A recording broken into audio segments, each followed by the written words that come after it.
Hey y'all, Hey, welcome back to Flip Flop Barnyard. yes, long time no see, but we're happy to be back here. Very long time. So yes, we have decided to come back to the Flip Flop Barnyard channel, try to put our time and efforts into a channel that is already monetized, and because we have gotten lots of emails, messages, asking where we have been, and honestly, life has been tough.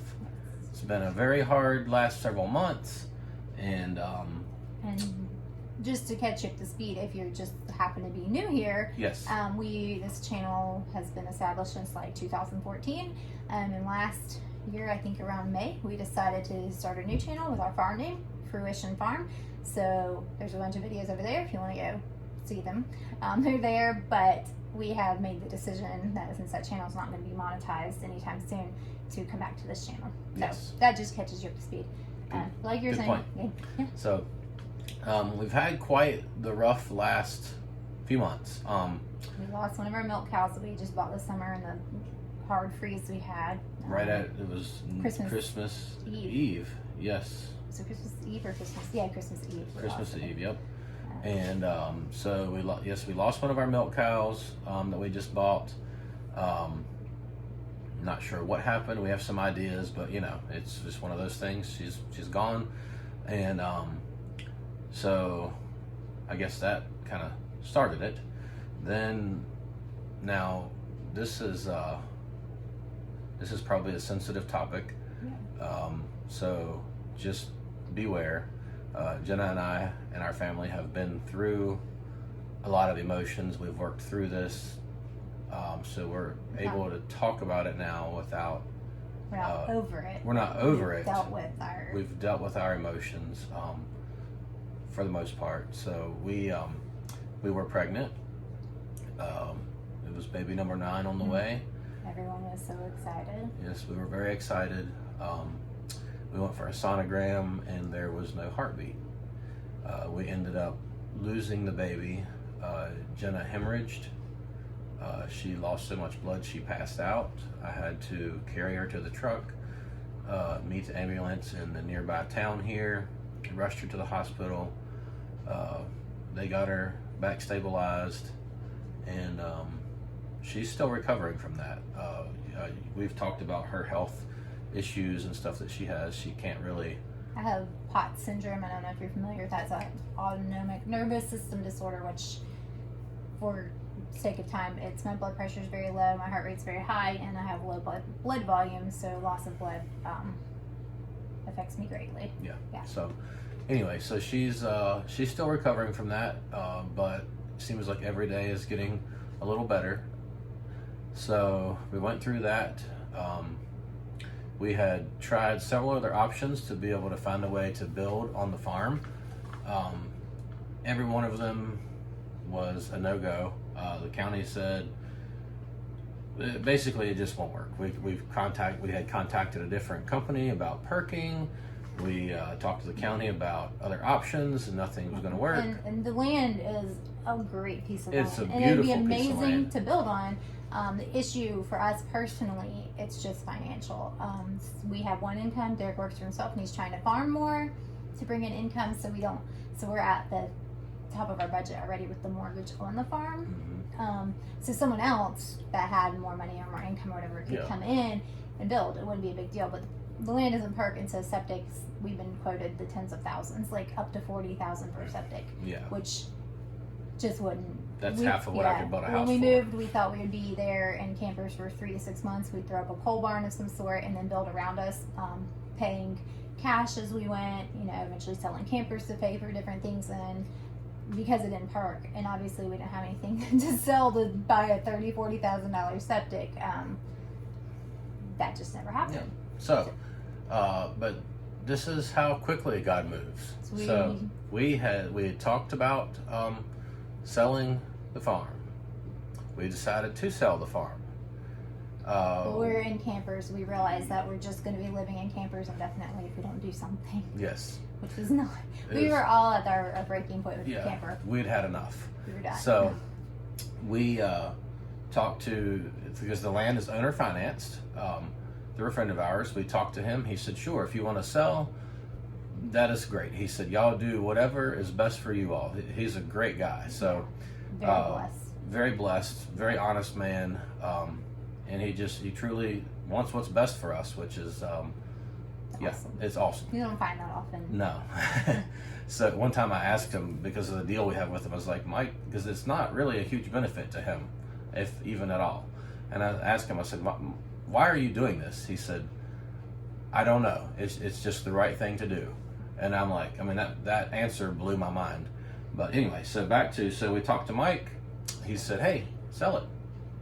That's okay. He doesn't care. But I can use his name, Mike. He's okay with that. Okay. I've asked him before. That's fine. So we talked to Mike. Then we contacted a realtor friend of ours. And so that was all on Monday morning. Monday evening, I get home and Jenna and I are talking about it, and I was like, man, I really wish we could find a place to rent that was close by so we could take the campers down just so it looks better around the farm. And I said it's a unicorn because we need it close by, which when you live in a very small town, rentals are very few and far between. Yep. Cheap, which rent is not cheap anywhere right now. No deposit, no first month and last month rent, and somebody who's willing to rent to us month-to-month base, not knowing how long we're going to be here. Yeah. Because we have to farm. So I was like, this is a total, like, impossible, but we're just going to pray that God's going to open a door. Yeah, so we were talking about it, and it was kind of like, this is crazy. There's no way, but you know what? Hey, God can do anything. So Jenna says, there's been this house that we're sitting in right here. Almost at the bottom of our driveway of the farm. Yeah, literally. it almost really is. So, and it's been for sale by owner since the summer. Yeah.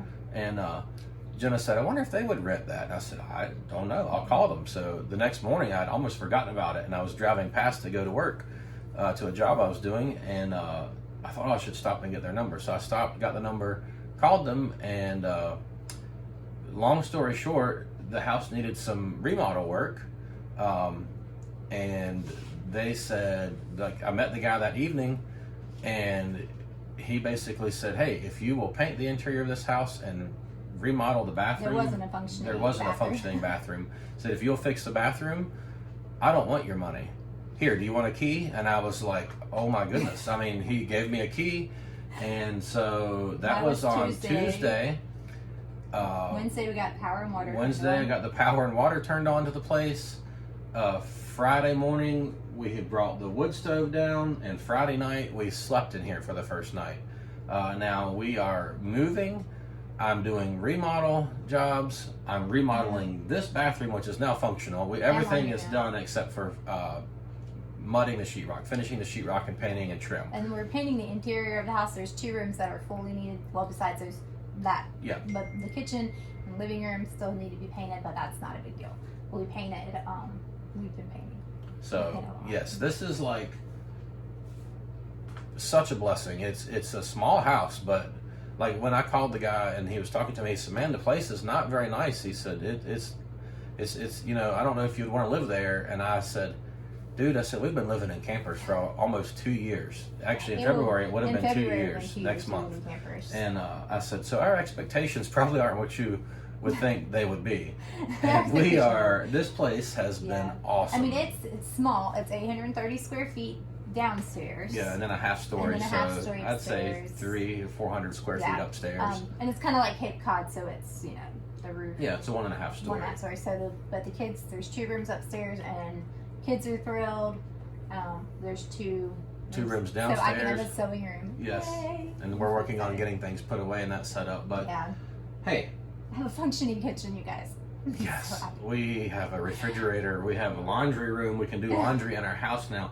We can wash our laundry with warm water for the first time in 18 months. Yeah. Oh yeah. No, longer than 8. It's been like 20 months. Because we were. Yeah. Because we were still washing laundry in that. Yeah. In the single So 18 months. Yeah. We can cook on more than one burner. We can put full size pans in the oven. We have just been like, it's all of these like little things. Yes, and we've been so blessed. People from church have came and helped us. People have given us furniture, gifts, money. Like it's just been amazing. It's been crazy. Paper goods like plates and it all happened in less than a week. Well, it was like literally overnight. We went from we need an impossible situation of a house to here it is. I mean, God is like that. So we know going forward, like I could get all up in my head and be like, I don't know how we're going to do a farm because like we're in a unique situation. So we need a farm. We realize we've had 136 acres. We've been running cattle on 60, probably 50 acres. So we need we either need a big chunk of land that size or downsize the amount of land and then downsize our cattle herd. So Yes. we have to. We're like, and you know, it's the same. Like once we find a place to move, we need to be able to keep our cows here until we can move them there, and hopefully we can find something like owner finance, or I don't know, Yep. just see what God does. God has a plan, so instead of getting stressed about it, I'm like, oh, I already saw what he did here. Like he always comes through, Yep. and we know he has a plan, so we're just going to trust that. That's all. Everybody asked me, well, what are you going to do with your cows and stuff? I was like, I don't know. God knows. But God has a plan. I And we're really gonna am not keep worried them. about We're it. not Yeah. going to quit homesteading. Our heart is No, this. definitely not. We need a farm with a house on it. Yes. That's, you know, that would be ideal. That would be the plan. That's what we need. That's what we need. That's Yes. going to happen. In an ideal world, I would love to be moved by May, just because of getting a garden in. But God has a plan, so God has a plan. that would be my ideal thing. Yes. I don't know. Let's see. We'll see. So, But hey, we're going to be doing more videos. We have a house now, so Jenna can do videos inside on baking her bread. I And ground wheat the other day. I was so excited. I made pancakes with fresh ground wheat. yes. And I used to make them all the time, and kids, everybody loves them. They're so good. We enjoyed them, and I haven't made them in a long time because pulling out the grain mill and grinding wheat, you know, like all of that. In the Everything camper was just- 10 times the amount of work it should be in the Yeah, camper. and then having the space, like I was able to set up my little griddle and cook them and all of that. So yeah, I'm doing my sourdough, which I was doing sourdough in the camper, but again, that was not easy. So if you've ever lived in an RV, you know it's not for the faint of heart. And if there's a light at the end of the tunnel for somebody, then I'd say go for it. You know, if you know, hey, I'll be in a year. You know, like I said, when we thought, hey, 3 to 6 months we can do this, but then when it turned into like this indefinite, ongoing thing, it got old fast. Yeah. Yep. But we're thankful that we had a roof over our heads. We're thankful And all that. we're thankful for all of it. Yeah. I mean, It's been our journey, and Yep. it's been wild and crazy, and not what we expected at all. But hopefully things will calm down. hopefully, things seem to be looking up. Yes. In 2023, things much better than the end of 2022. Yes. So we just have a lot of hope and faith moving into this year. And excitement. That's what I prayed about. I don't know if you're like the kind of person that looks for a word for the year or whatever, but I just really felt the word faith impressed on my heart for this year. Just having the faith that everything is going to work out the way it's supposed to And it will. and flourish. It will, and y'all will see it. Yep. So thank you guys for hanging out with us at our kitchen table in Yes. our real kitchen in our real house. We appreciate y'all. We look forward to sharing our life and our homestead with you. And if you're not already subscribed, please go ahead and subscribe and hit the notification bell so you can be notified every time we upload a video. Give us a thumbs up. Comment below, let us know what you think, and any ideas you have for videos that you'd like to see, and of course also any questions you have. And something else we're throwing around the idea of is doing some live streams. So if that's something you'd Yep. like to see, then let us know below, and we'll catch you on the next one. See y'all later.